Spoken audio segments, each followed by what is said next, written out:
कोटि कोटि प्रणाम गुरुजी। खुश रहिए। मेरे परिवार की तरफ से आपको राधे राधे गुरुजी। राधे राधे।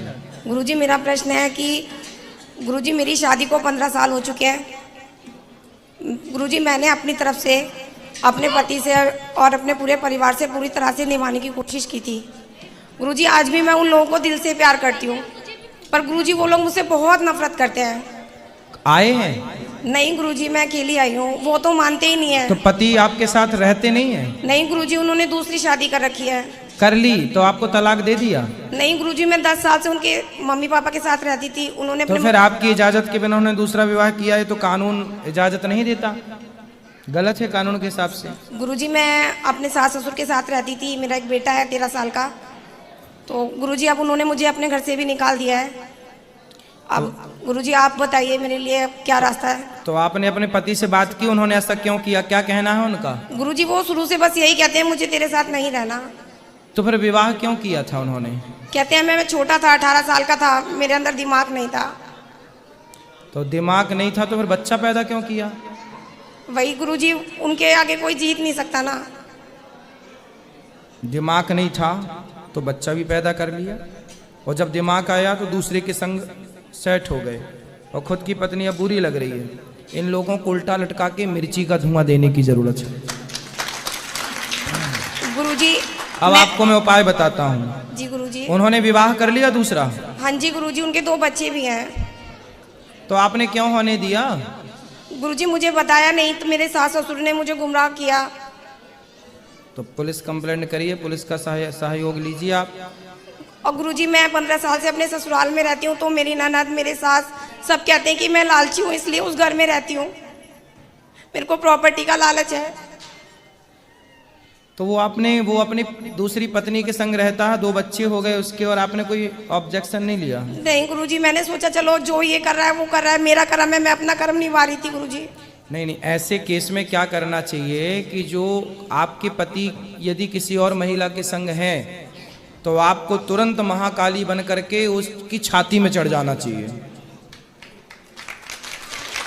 आप यदि उसकी छाती में चढ़ जाती और 2-4 जमाती पुलिस को ले जाती कि ये महिला हमारा घर बिगाड़ रही है, हमारे पति को फंसा रही है, तो वो महिला सरेंडर हो जाती, आपका पति आपके पास आ जाता। गुरुजी लेकिन उनके मम्मी पापा ने ये बोला कि अरे बोला, देखो मम्मी पापा मैटर नहीं करते, पत्नी होना, पत्नी का पावर कब अपनाओगी?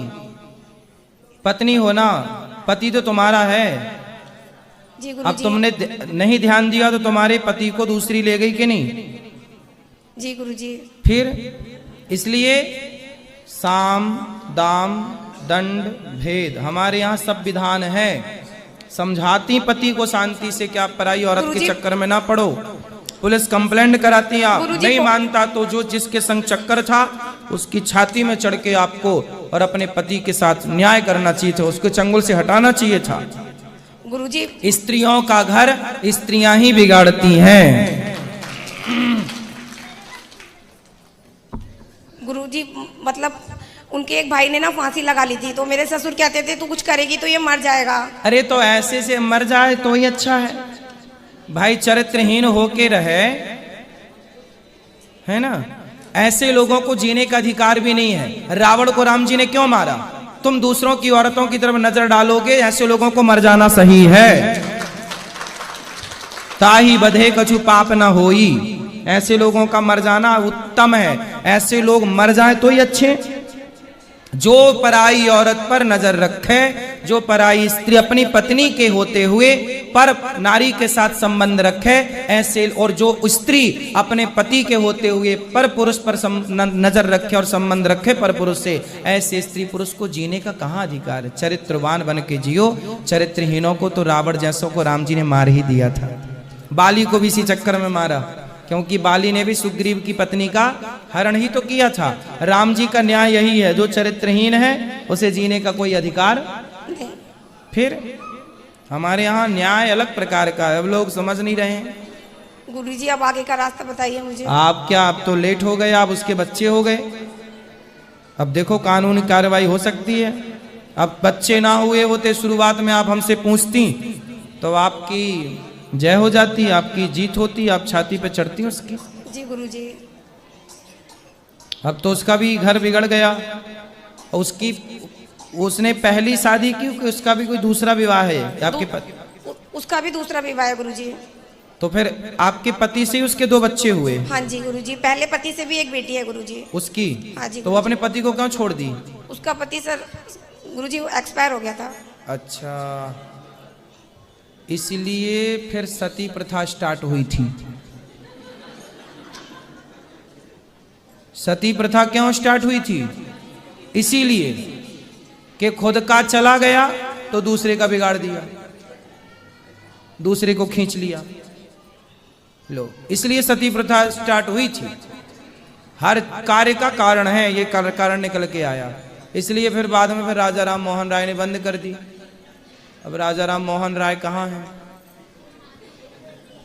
तो ये सब परंपराएं बंद हुई। तो उसके बाद अब देखो ये समस्याएं खड़ी कि इनके पति चले गए इनके हाथ से।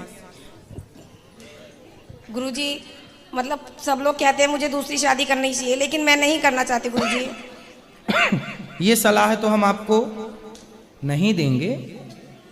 हम तो आपको ये सलाह देंगे कि अपने पति के पास ही खुश रहो। आपके पति दूसरा विवाह कर लिए हैं और आपको यदि स्वीकार है तो आप भी रहो साथ में, दोनों लोग रहो। लेकिन गुरुजी वो मुझे रखने के लिए तैयार नहीं है। मैं तो 15 साल से रह रही हूँ गुरुजी।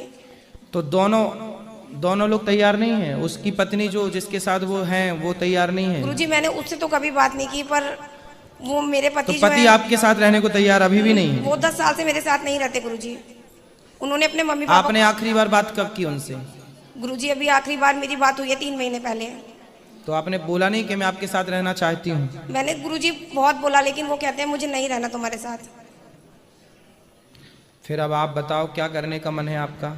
गुरुजी मैं सिर्फ कान्हा जी की सेवा करना चाहती हूँ। आज के टाइम में इतनी जात पात है, अनगिनत जातियां हैं। हाँ। और जब ये सृष्टि की रचना हुई थी, जैसे मान लीजिए सतयुग में थी, सब लोग एक ही समान थे। हाँ। कोई ऊंच नीच नहीं थी। तो ये जो जात पात चली है, ये कहाँ से चली है?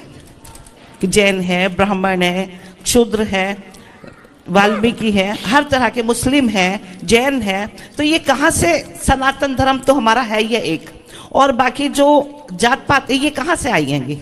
बटी है। देखो, जब एक बाप के 4 बेटा हुए जी, तो चारों बेटों की आपस में बनी नहीं। जैसे आज भी एक बाप के 4 बेटे हैं और आपस में यदि नहीं बनती तो चारों क्या हो जाते हैं? अलग अलग हो जाते हैं। अलग अलग हो जाते हैं। अच्छा, अलग होने का मतलब ये नहीं है कि आप साथ में मिलोगे नहीं, आप साथ में बैठोगे नहीं, आप सुख दुख में साथ नहीं दोगे, इसका मतलब ये बिल्कुल नहीं है। लेकिन फिर भी एक व्यवस्था है कि बड़े बेटे का घर अलग है, छोटे का अलग है, मझले का अलग है, संझले का अलग है।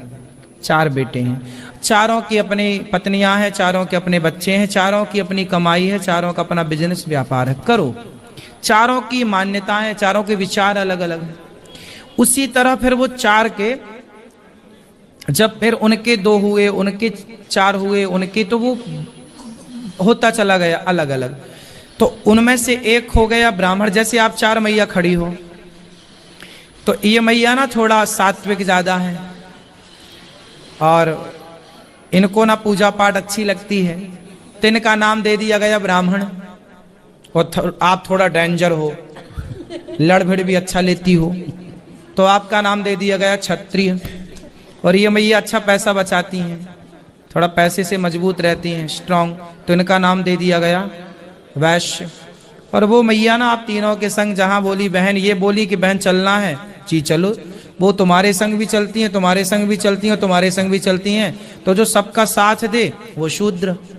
तो ये 4 जो जातियां हैं, ये 4 जातियां नहीं है, 4 व्यवस्थाएं बनी थी। फिर क्या हुआ? कुछ अज्ञान मूर्खों ने, जैसे अंग्रेजों ने आकर के क्या नारा दिया? फूट डालो, शासन करो। अंग्रेजों ने हमारे, देखो आपका हमसे प्रेम है, लेकिन हमारे और आपके प्रेम में कुछ लोगों ने जहर घोल दिया, तो हमें आपसे लड़ा दिया। जैसे कैकई का राम जी से बहुत प्यार था, लेकिन मंथरा ने जहर घोल दिया। जैसे दुर्योधन का बहुत प्यार था कर्ण से, लेकिन दुर्योधन और कर्ण के बीच में भी कुछ लोगों ने जहर घोलने का प्रयास किया, वो नहीं घोल पाए, अलग विषय पर कोशिश की। उसी तरह के जीवन में कई लोग होते हैं जो आपके और हमारे बीच में जहर घोलते हैं, पति पत्नी के बीच में घोल देते हैं, भाई भाई के बीच में घोल देते हैं। उसी तरह अंग्रेजों ने आकर भारत में एक जहर घोला कि उन्होंने जाति से जातिवाद कर दिया। उन्होंने जातियों से क्या कर दिया? जातिवाद। जातिवाद कि अरे ये तो बड़ा बन रहा है, बड़ी जाति का, देखो तुम्हें छोटा बना रहा है। उस बड़े के पास बैठकर छोटे के प्रति नफरत भर दी और छोटे के पास बैठकर बड़े के प्रति नफरत भर दी। तो दोनों फिर वो तो अलग हो गए, ये दोनों लड़ बैठे, अरे मैं बड़ा मैं बड़ा। इसके चक्कर में फिर इनके बच्चों ने लड़ते देखा तो उनको लगा भैया अपने को भी ऐसे ही लड़ना है। फिर उनके बच्चों ने देखा, फिर वो लड़ाई की परंपरा स्टार्ट हो गई, ऊंच नीच चालू हो गई। जबकि मूल में भगवान राम ने निषाद को गले लगा लिया, भगवान राम ने शबरी के बेर खाए। जब भगवान राम ने कोई भेद ना रखा तो हम कौन होते हैं ये भेदभाव रखने वाला?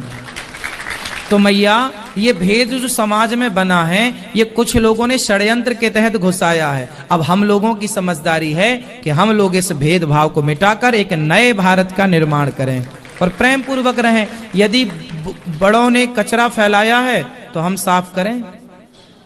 इसलिए वृंदावन में ये दास अनिरुद्ध वृद्ध माताएं रहती हैं, ब्राह्मण मैया भी हैं, क्षत्रिय मैया भी हैं, वैश्य मैया भी हैं, शूद्र मैया भी हैं। हम चारों मैयाओं के एक साथ पांव दबाते हैं, कोई भेद हम नहीं करते किसी से, ना जाति का। अन्य क्षेत्र चलता है, लंगर चलता है, यहाँ कोई भी आओ सब एक साथ खाओ, एक लाइन में सब लग के खाते हैं, कोई नहीं पूछी जाती कि तुम्हारी जात क्या है। हम तो भेद मिटा रहे हैं, हम तो इस भेद को समाप्त कर रहे हैं। अब जिम्मेदारी प्रत्येक नागरिक की है, आप सबकी, कि ये भेद मिटाओ और सबको गले लगाओ। जातियां व्यवस्था के लिए बनाई गई थी, जातिवाद लड़ाने के लिए बनाया गया अंग्रेजों और मुगलों के द्वारा। समझ में आया जी? क्या समझ में आया? अच्छा बताओ। राधे राधे। बस ये बताओ क्या समझ में आया? समझ में यही आया कि हम एक दूसरे के प्रति हम स्नेह रखेंगे, अपने धर्म को जागरूक करेंगे। अब ये जिम्मेदारी हमारी है। देखो हमारे बाप दादा तो जो थे जातिवाद का रायता फैला के चले गए, अब ये रायता समेटने की जिम्मेदारी हमारी है, हम सबकी है कि हम आपस में लड़े ना और प्रेम मोहब्बत से भाई भाई की तरह रहें। अब उन्होंने तो रायता फैला ही दिया जातवाद का। अरे आपस में ना लड़ते, हमारे देश के राजा, एक राजा दूसरे राजे से लड़ गया, अंग्रेजों ने लड़ा दिया और फिर जो जीता उसको मार के अंग्रेजों ने हुकूमत कर ली। एक राजा को दूसरे राजे से लड़ाया कि नहीं?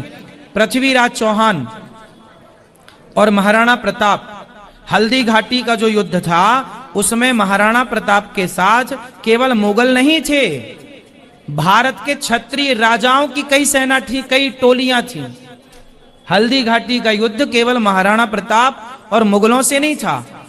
उस मुगल का साथ देने के लिए हिंदू राजा थे जो महाराणा प्रताप से लड़ रहे थे, जबकि महाराणा प्रताप का साथ देना चाहिए था। हाँ या ना? तो फिर देखिए ना, हमारे आपस में राजा लोग ये लड़ गए। यदि ये ना लड़ते तो क्या मजाल के देश गुलाम होता, क्या मजाल के अंग्रेज घुस पाते। तो मैया ये लड़ाने के बाद राज्य करने का जो नीति थी, फूट डालो शासन करो का नारा ही दे रखा था उन लोगों ने। उनके षड्यंत्र को हम हिंदू लोग समझ ना पाए और उनके षड्यंत्र के शिकार होके लड़ते गए और आज तक लड़ रहे हैं। आज तक कौन सी समझदारी आई? जातवाद को लेके आज भी लड़ाइयां होती हैं खूब सारी।